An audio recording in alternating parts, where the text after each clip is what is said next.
Módulo 7. Conducción eficiente y según vehículo y condición.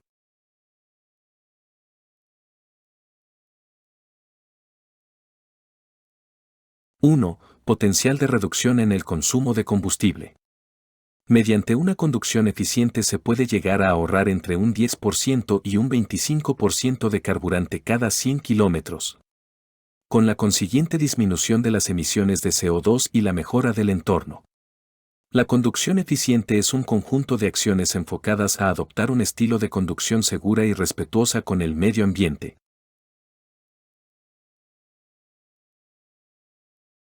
Claves para ahorrar combustible. Arrancar el vehículo sin pisar el acelerador. Cambiar la marcha en los coches diésel en torno a las 2.000 rpm, mientras que en uno gasolina hacerlo a las 2.500 rpm. Comprobar mensualmente la presión de los neumáticos. Una bajada de presión de 0,3 bares aumenta un 3% el consumo. Prescindir en la medida de lo posible de los portaequipajes.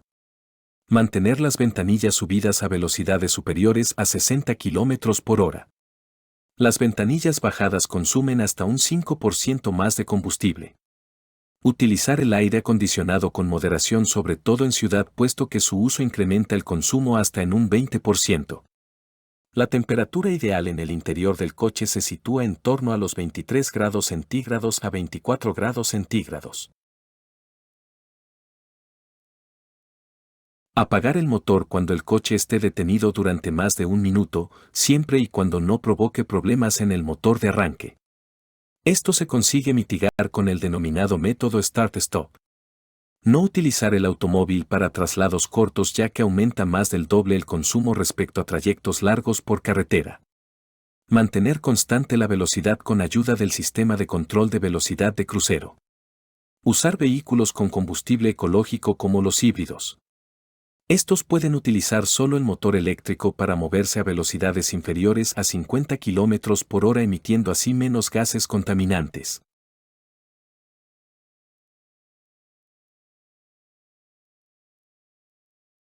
¡2! Factores que influyen en el consumo de combustible. Estilo de conducción. La forma en que conducimos tiene un impacto significativo en el consumo de combustible. Conducción agresiva, con aceleraciones rápidas, frenazos bruscos y altas velocidades, puede incrementar el consumo de combustible hasta un 30%. En contraste, una conducción más tranquila y a velocidades moderadas puede optimizar el consumo de combustible.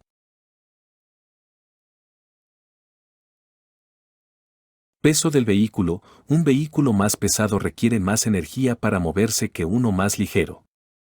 Esto significa que cada kilogramo adicional que agregamos a nuestro vehículo, ya sea a través de pasajeros, equipaje o accesorios, puede aumentar el consumo de combustible. Mantenimiento del vehículo. El mantenimiento regular del vehículo es esencial para asegurar una óptima eficiencia de combustible. Esto incluye mantener los neumáticos inflados a la presión recomendada, realizar cambios de aceite a tiempo y asegurarse de que el motor esté funcionando correctamente. Un vehículo mal mantenido puede consumir hasta un 50% más de combustible que uno bien cuidado.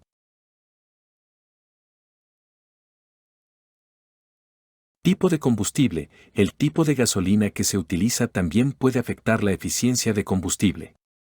En general, los combustibles de mayor octanaje proporcionan una combustión más eficiente, lo que puede resultar en un menor consumo de combustible.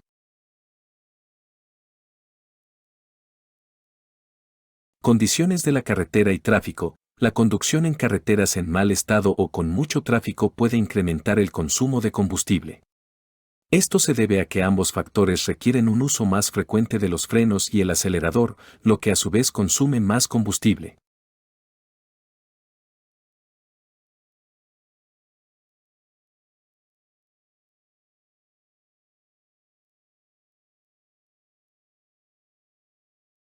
¡3! Aplicación práctica de conceptos teóricos para la conducción eficiente, zona de utilización óptima del tacómetro, resistencia al movimiento, control de contaminantes, alineación, balanceo.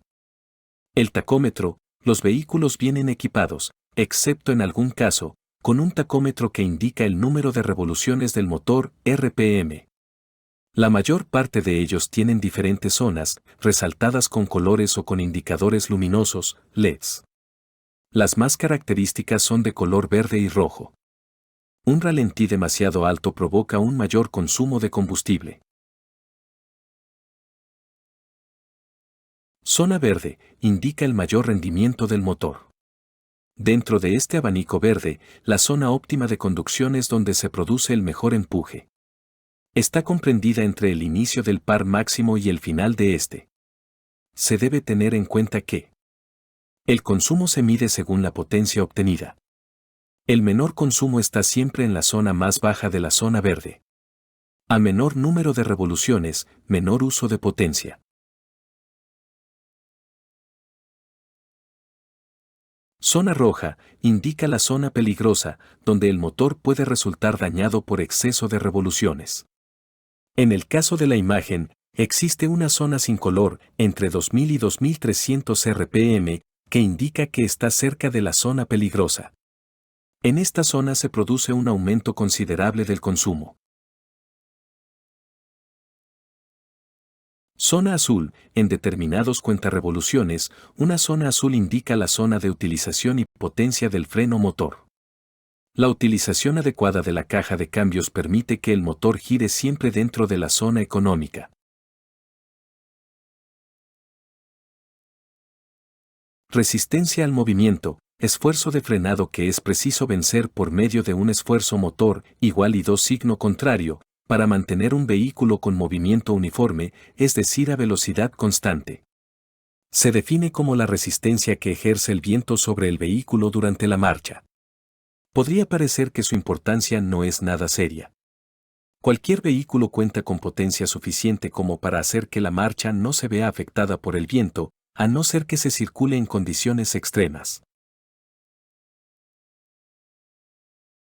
Control de contaminantes. El término control de emisiones vehiculares o en automóviles se refiere a las tecnologías que se utilizan para reducir las causas de contaminación del aire producida por los automóviles.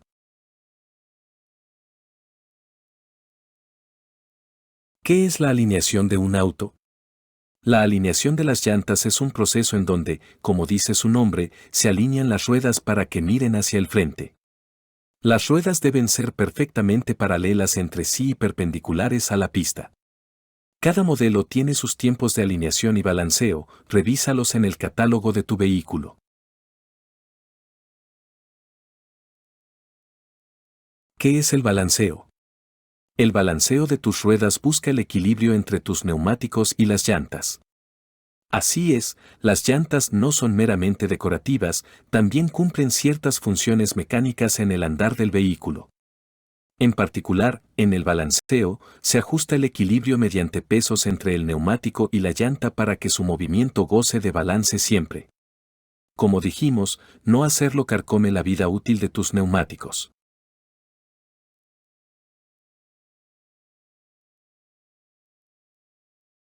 ¡4! Técnicas de conducción eficiente y racional en carretera y zonas urbanas. Desde la época industrial el ser humano ha ido contaminando el entorno con gases de efecto invernadero, GEI, los cuales desequilibran el ecosistema. Existen varias medidas para mitigar estos efectos, dentro de ellas se encuentra la conducción eficiente de vehículos impulsados por combustibles fósiles. ¿Qué es la conducción eficiente y por qué es tan importante? La conducción eficiente es manejar de manera consciente, lo que implica reflexionar sobre tu impacto al entorno y adaptar nuevos hábitos ante el volante, los cuales permiten un ahorro de combustible y reducir los gases de efecto invernadero emitidos al aire.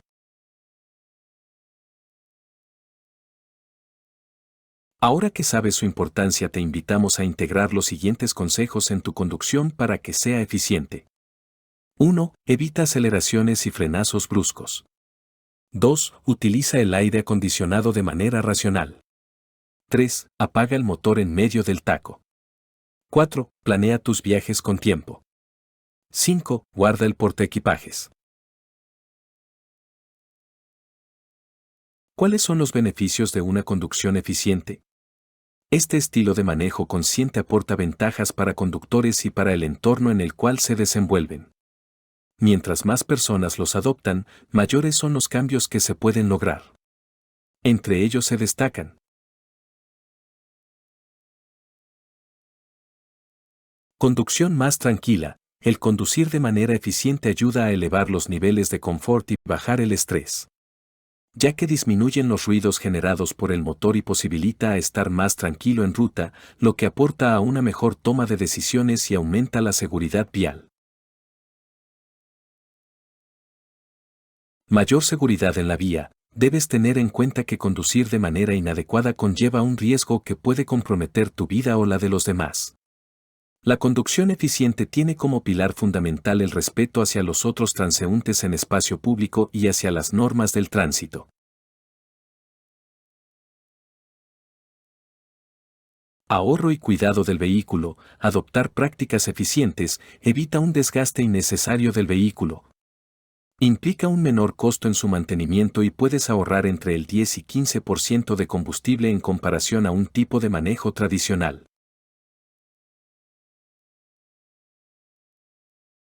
Reducción de la contaminación y cuidado del medio ambiente. Como ya sabes, el cuidado del medio ambiente es una de las principales motivaciones para este estilo de manejo.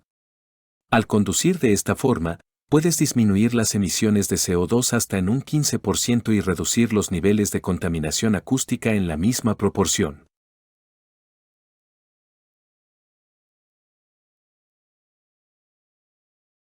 ¡5! El conductor como agente de cambio en la disminución de emisiones. Cuando necesite conducir de manera más ecológica puede reducir el impacto que usted genera en el ozono. El comportamiento del conductor puede tener un gran impacto en la calidad del aire y en el consumo de combustible de la región. Evite las prácticas de conducción con un alto nivel de emisiones. La forma en que conduce su automóvil también afecta las emisiones. Evite la aceleración y desaceleración rápidas. Evite la congestión vehicular y el tránsito a muy baja velocidad cuando sea posible, menos 20 millas por hora. Evite el exceso de velocidad. Las velocidades entre 40 y 60 millas por hora son óptimas para limitar las emisiones. Además, en caminos sin pavimentar, conduzca más despacio para evitar emisiones excesivas de polvo al aire. Limitación de la marcha en vacío. Mantenga a su vehículo. Compre gasolina más ecológica. Compre y utilice vehículos más ecológicos.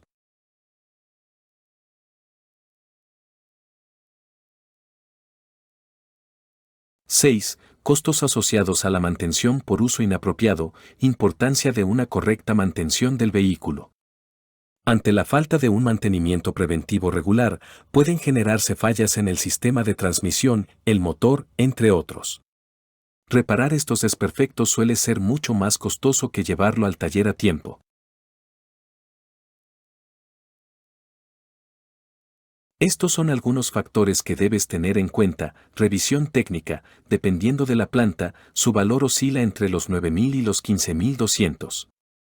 Impuesto verde. Este monto se aplica en el precio final del automóvil nuevo, se cobra en UTM y depende del valor comercial del vehículo. Mantenimiento preventivo. Generalmente, las mantenciones se realizan cada 10.000 kilómetros recorridos. Reemplazo de piezas por desgaste. Una vez que el auto acumula kilometraje, hay ciertos componentes que se desgastan y requieren recambio, por ejemplo, los neumáticos, batería, luces, plumillas, aceite y filtros, entre otros. Otros gastos que debes considerar al tener un auto. TAC, en caso de vivir en Santiago. Peajes interurbanos. Limpieza del vehículo. Tabla comparativa. Costos asociados a la compra y mantención de un auto. Para poner algunos de estos factores en contexto, tomaremos dos de los autos más populares en ventas en los últimos 10 años. Según los informes entregados por la Asociación Nacional Automotriz de Chile.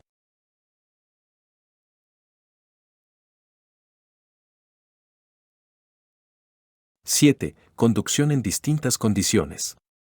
Conducir con lluvia, viento, niebla, nieve o hielo aumenta la probabilidad de sufrir un accidente.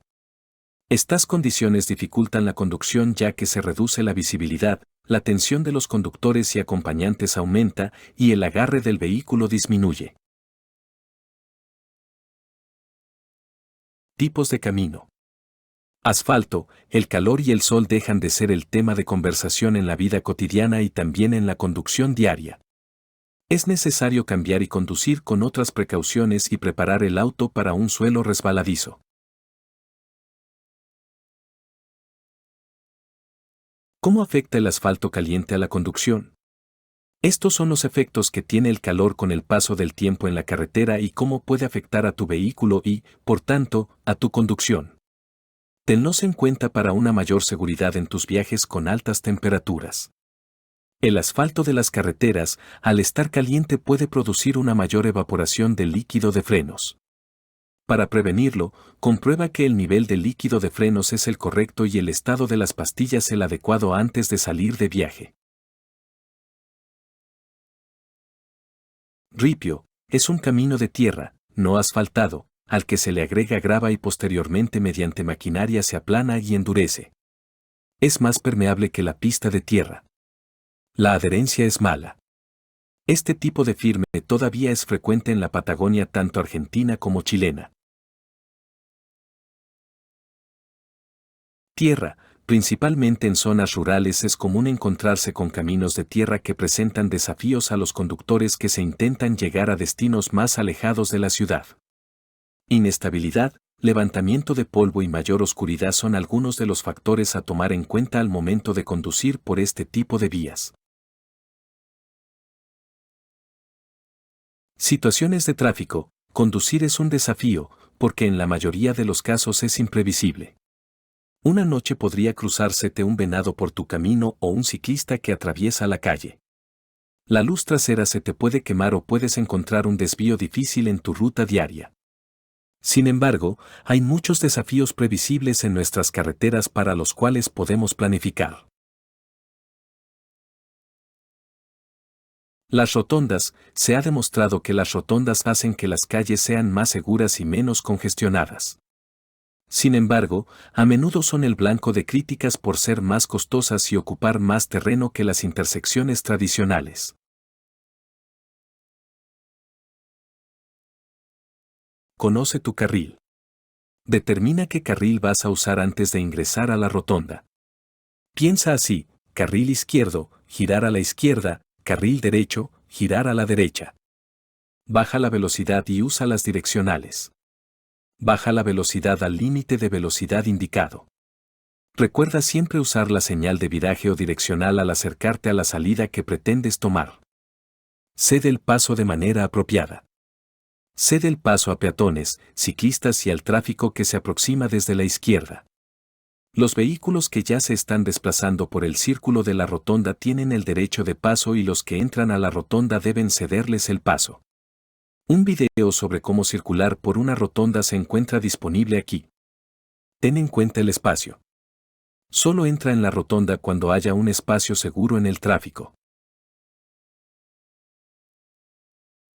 Intersecciones de 4 direcciones con señales de pare, stop. A pesar de que su construcción es simple, desafortunadamente, casi la mitad de todos los accidentes y las lesiones relacionadas con accidentes suceden en intersecciones de 4 direcciones.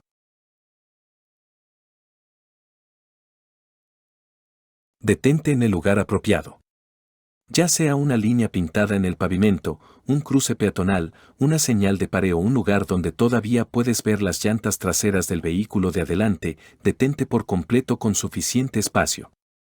Entiende tu intersección.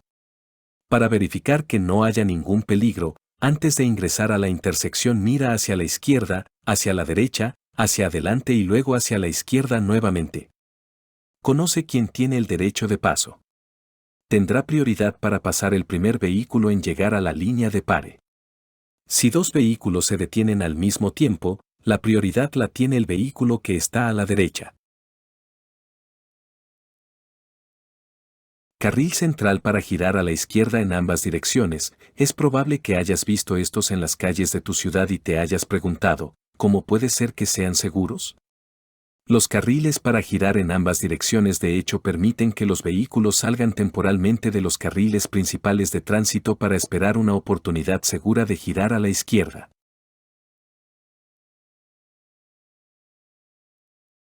Gira a la izquierda solamente. Usa el carril reversible solamente para girar a la izquierda, y solo ingresa al carril cuando estés cerca y listo para girar. Mantén la distancia corta. Nunca deberías manejar más de 200 pies en este carril. Cede el paso al tráfico que se aproxima. Deberías ceder el paso al tráfico que se aproxima y esperar hasta que tengas espacio libre para girar a la izquierda de manera segura. Conoce tus opciones. Cuando el tráfico esté pesado, considera girar a la derecha 3 veces en lugar de hacer un giro a la izquierda.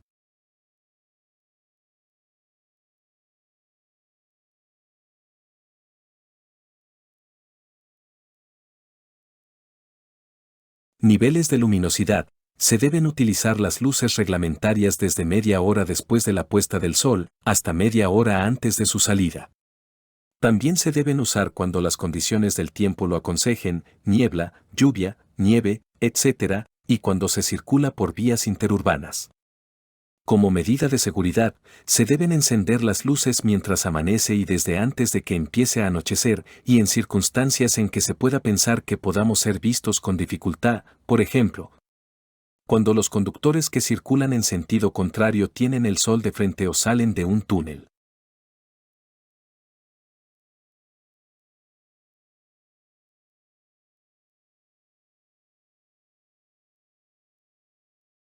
Está prohibido el uso de cualquier foco o luz que pueda inducir a error en la conducción. Solo los vehículos de emergencias pueden utilizar dispositivos luminosos fijos o giratorios. Los vehículos motorizados deben circular con la luz baja en las vías públicas urbanas y con la luz alta en los caminos y vías rurales. Cuando se circule con las luces altas, si dos vehículos se acercan en sentido contrario, deben bajar las luces cuando se encuentren a una distancia prudente, no menor de 200 metros.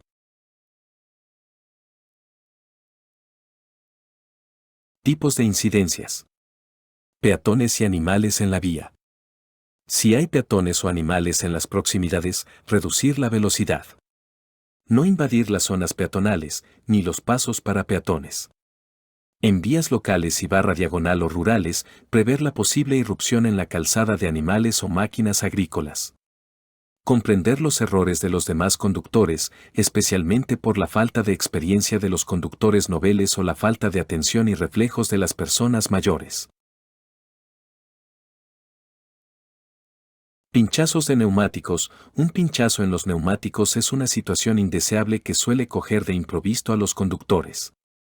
Lamentablemente no existe una forma de evitar a la totalidad la posibilidad de pinchar una rueda, aunque sí es posible tomar algunas precauciones.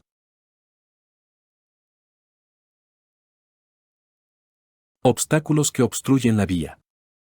Cuando se incorpore un vehículo a la vía, levantar el pie del acelerador hasta ver cómo se incorpora. Tomar rutas alternativas, si es posible, en caso de congestión, para evitar situaciones de estrés y pérdidas de tiempo y consumos excesivos.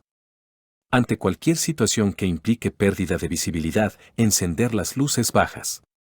En descensos prolongados, extremar las precauciones y tratar de usar lo menos posible el freno de servicio empleando la marcha adecuada para minimizar el uso del freno de servicio.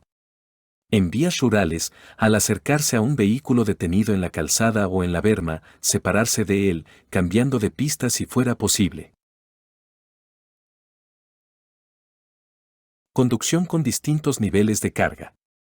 La carga debe viajar en un vehículo adaptado por construcción o acondicionado a las características de la carga. Estar distribuida correctamente en la zona de carga del vehículo y acondicionada para evitar desplazamientos peligrosos o que afecten a la estabilidad del vehículo.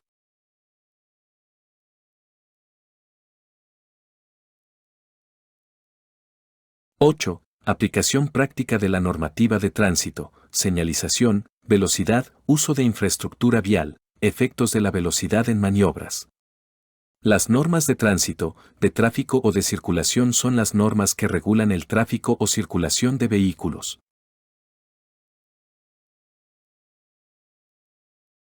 Señalización. Las maniobras se indican con la señalización eléctrica del vehículo, intermitentes. También pueden señalizarse con el brazo por el lado izquierdo. Viraje a la izquierda, extendiendo el brazo horizontalmente. Viraje a la derecha, con el brazo en ángulo recto hacia arriba. Disminución de la velocidad o detención, brazo extendido hacia abajo. Infraestructura vial. La infraestructura vial es el medio a través del cual se le otorga conectividad terrestre al país para el transporte de personas y de carga, permitiendo realizar actividades productivas, de servicios, de distracción y turísticas.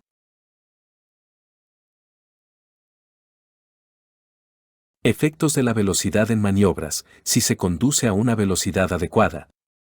Un conductor puede percibir a tiempo las posibles maniobras de otros actores viales y tener el tiempo suficiente para reaccionar y evitar un siniestro.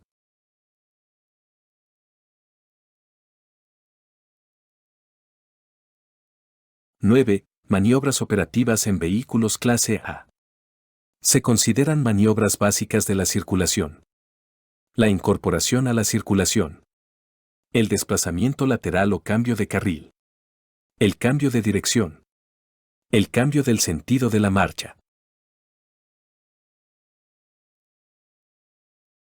Maniobras de estacionamiento, paralización o inmovilización de un vehículo con o sin el conductor por un periodo de tiempo mayor del necesario para dejar o recibir pasajeros. Los vehículos deben estacionarse en el lado derecho de la calzada en el sentido del tránsito. Se puede estacionar en el lado izquierdo siempre que esté autorizado mediante la correspondiente señalización. En los caminos o vías rurales, el estacionamiento debe realizarse totalmente sobre la berma si existe. Si no existe, se realiza siempre en el lado derecho en el sentido de la circulación y lo más próximo a la cuneta de ese lado.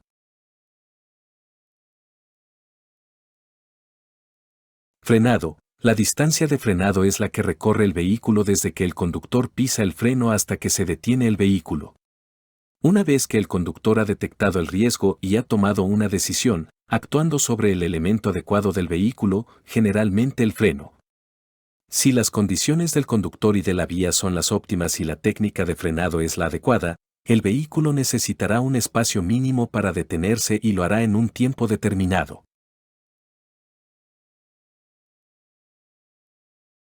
Virajes. Los virajes en el tránsito son maniobras de cambio de dirección que un conductor realiza para desplazarse de una vía a otra. Estas maniobras son esenciales para transitar por las calles y carreteras de manera segura y eficiente. Los virajes se realizan en diferentes situaciones, como al cambiar de pista, cruzar intersecciones o ingresar a vías de acceso, y pueden ser tanto a la izquierda como a la derecha.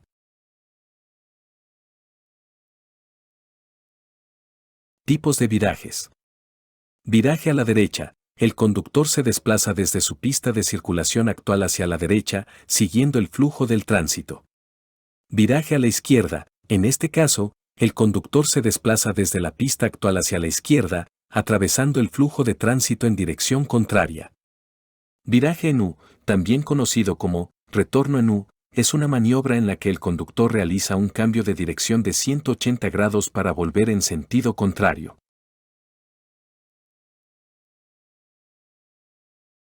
Giros. ¿Cómo hacer giros en el auto? El volante debe girarse siempre con movimientos suaves, cambiando su posición de forma gradual. Nunca debes hacerlo de manera violenta, ya que puedes perder el control del coche y ocasionar un accidente.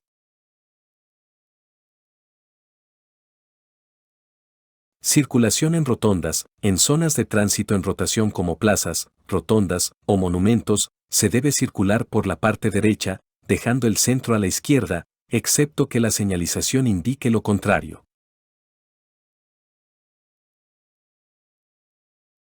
Manejo de espejos. Se debe observar a través de los espejos con frecuencia y brevedad, antes de señalizar y realizar las maniobras y también antes de bajarse del vehículo. Así se determina la posición, distancia y velocidad de los que circulan detrás. Generalmente, los espejos interiores son planos y los exteriores convexos para cubrir un mayor ángulo de visión. Pero en estos es más difícil apreciar la posición y velocidad de los demás vehículos, ya que se ven más pequeños que en los planos, por lo que parece que se encuentran más alejados de lo que están en la realidad.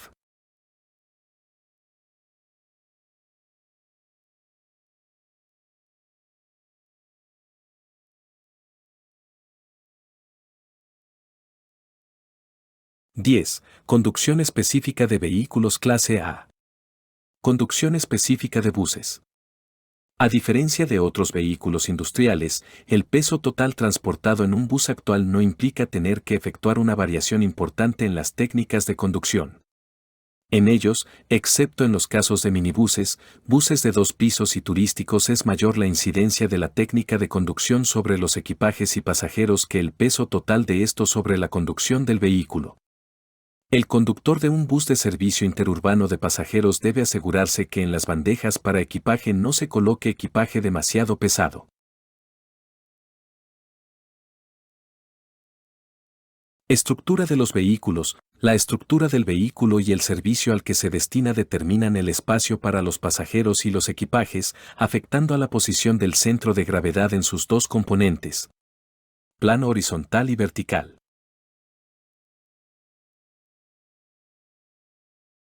Buses de piso bajo se suelen utilizar en recorridos urbanos de las grandes ciudades. Como no es necesario un espacio destinado al transporte de equipajes, se facilita el acceso a los pasajeros que, en buen número, viajan de pie. Buses convencionales se suelen utilizar para servicios urbanos y para rurales. Los largueros del chasis están más elevados que en el caso de buses de piso bajo, lo que determina que el centro de gravedad esté en una posición también más alta. Buses tipo Pullman, el centro de gravedad se encuentra en una posición intermedia, pues transporta pasajeros y equipaje en los maleteros. Su conducción no requiere una atención especial, pues, aunque la posición del centro de gravedad puede hacer que tenga menos estabilidad que los buses de piso bajo, se compensa, en la gran mayoría de los casos, al llevar a la totalidad de los pasajeros sentados.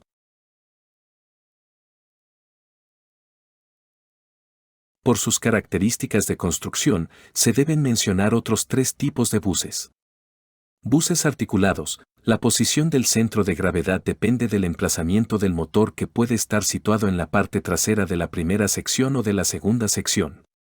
Esta circunstancia afecta a la conducción en los giros y también afecta, notablemente, al centro de gravedad, variando según la ubicación de los pasajeros en cada una de las secciones. Buses de 2 pisos. Destacan por su gran altura y los amplios espacios huecos destinados para las personas en la parte inferior. El eje trasero, sobre el que se encuentra el motor, soporta un gran peso. Además, las bodegas de carga de los equipajes están elevadas, generalmente, encima del motor, y la mayor parte de los pasajeros viaja en el segundo piso. Buses turísticos son vehículos con espacio de ocio y asientos en la planta superior, normalmente carentes de techo en el segundo piso. Destacan por su gran altura y porque, en muchas ocasiones, la totalidad de los pasajeros viaja en la parte superior, elevando el centro de gravedad.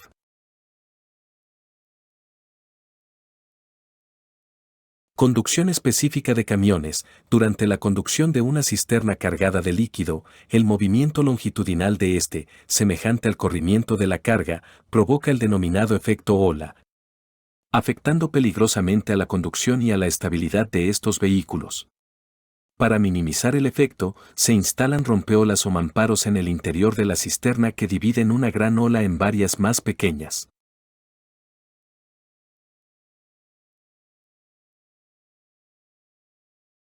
×11. Conocimientos específicos de vehículos clase A. Segmento A o utilitarios pequeños. Esta categoría agrupa a los autos que miden entre los 3,3 metros y los 3,7 metros. Por lo general, tienen espacio para 4 pasajeros adultos, incluido el conductor, y cuentan con motores de 3 o 4 cilindros que usualmente no superan los 1,6 litros.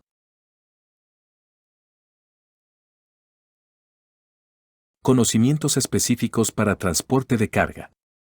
Transporte de cargas peligrosas. Los vehículos que transporten cargas peligrosas deben tener las siguientes características. Antigüedad máxima de 15 años. No pueden ser vehículos hechizos. Deben tener tacógrafo u otro dispositivo electrónico que registre, como mínimo, la velocidad y distancia recorrida. Deben contar con un sistema de radiocomunicaciones o portar un aparato de telefonía móvil celular de cobertura nacional. Deben portar los rótulos a que se refiere la norma chilena NCH 2190, debiendo estos ser visibles por personas situadas al frente, atrás o a los costados de los vehículos.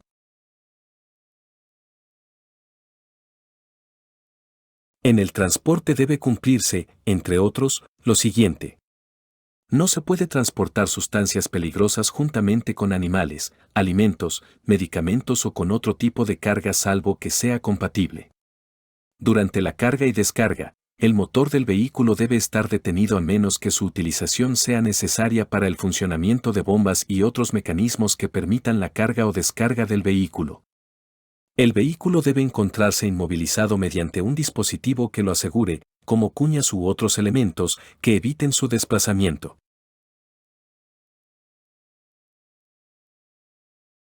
Transporte de productos del mar. El transporte de productos del mar y sus derivados debe cumplir los siguientes requisitos. Se debe efectuar en vehículos cuyo compartimiento de carga posea características de hermeticidad que impidan el escurrimiento de líquidos al suelo, así como la caída de dichos productos hacia afuera del vehículo. La superficie del compartimiento de carga en su totalidad debe ser de material lavable, no absorbente ni degradable. Transporte de ganado bovino y de carnes. El transporte de ganado bovino en camiones tiene que cumplir, entre otros, los requisitos siguientes. A. Los vehículos deben llevar un letrero que lo identifique como tal y tener una ventilación apropiada. B. Se prohíbe utilizar picanas con elementos punzantes para la movilización del ganado. C. El piso debe ser antideslizante e impermeable, con dispositivos que impidan escurrimiento. D. Las paredes deben ser de una altura mínima total de 1,70 metros. Deben tener superficies internas lisas e impermeables sin rebordes ni otros elementos que puedan ocasionar daños a los animales. E. Las puertas se deben poder abrir en su ancho total y con una altura que permita un expedito paso de los animales. F. La superficie interna mínima debe permitir un cómodo transporte de los animales. Se exige un mínimo de 1 metro cuadrado por cada 500 kilos de peso vivo. G. En el caso de transporte de terneros, cada piso debe tener una altura mínima de 80 centímetros de paredes, incluidos los espacios de ventilación, en la extensión total de las paredes laterales. H. Los animales deben acondicionarse en forma separada físicamente cuando tengan características que los hagan incompatibles. Y. Se permite la utilización de medios de fijación para aquellos animales que puedan causar daño al resto del ganado que se transporta. J. El conductor debe vigilar regularmente los animales que transporta desde el punto de partida hasta su destino, y someterlos a periodos de descanso y abrevaje cada 24 horas y por un periodo de 8 horas. Transporte de productos forestales. El decreto número 94/91 del Ministerio de Transportes y Telecomunicaciones regula el transporte de productos forestales. Este decreto contempla el transporte en camiones, remolques, semirremolques y vehículos especiales de madera en rollizos, troncos, cantoneras, chips, astillas, aserrín y despuntes. Conocimientos específicos para transporte de pasajeros. Un bus debe contar a bordo con una serie de elementos de seguridad cuyo estado debe ser revisado periódicamente, pues estos no sirven si no se encuentran en buen estado. Los elementos de seguridad que pueden existir a bordo de un bus, según el tipo de servicio que con él se preste, son los siguientes. Panel en la parte posterior del asiento del conductor, se debe mantener limpio. Además, revisar su estado y sus anclajes periódicamente. Paneles divisorios colocados entre los asientos y la caja de peldaños de escalera o no protegidos por otro asiento, comprobar su estado y su firmeza. Dispositivos de accionamiento de apertura de emergencia de las puertas. Las puertas del bus pueden considerarse como salidas de emergencia si disponen en el interior del vehículo y próximo al vano de la puerta. Un dispositivo mecánico que permita su apertura manual.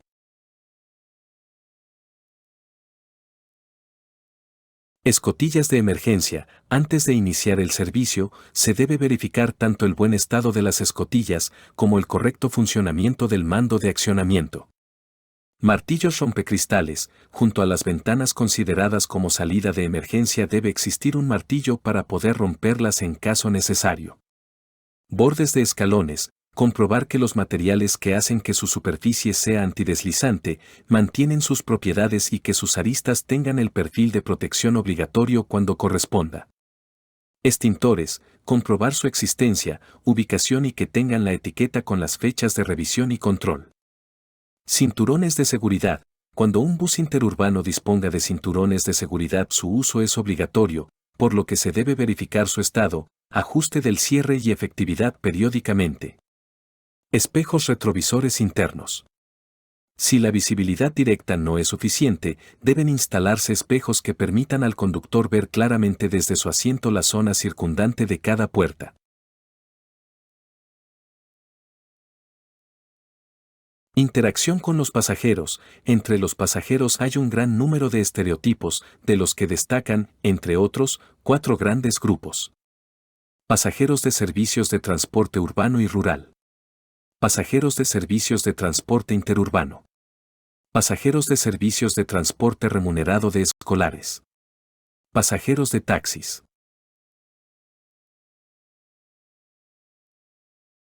Pasajeros de servicios de transporte urbano y rural. En estos servicios, la relación del conductor con el pasajero es muy breve y, en muchas ocasiones, prácticamente inexistente desde el punto de vista de comunicación oral. Por tal motivo, el conductor nunca debe esperar al saludo del pasajero, sino que debe ser él quien tome la iniciativa. El pasajero suele hacer preguntas sobre el recorrido, lugares de paradas, tarifas, salvo el caso de contar con otros mecanismos de pago y otras cuestiones. La existencia de planos en algunas paradas o al interior de algunos vehículos no implica que el usuario conozca esa información.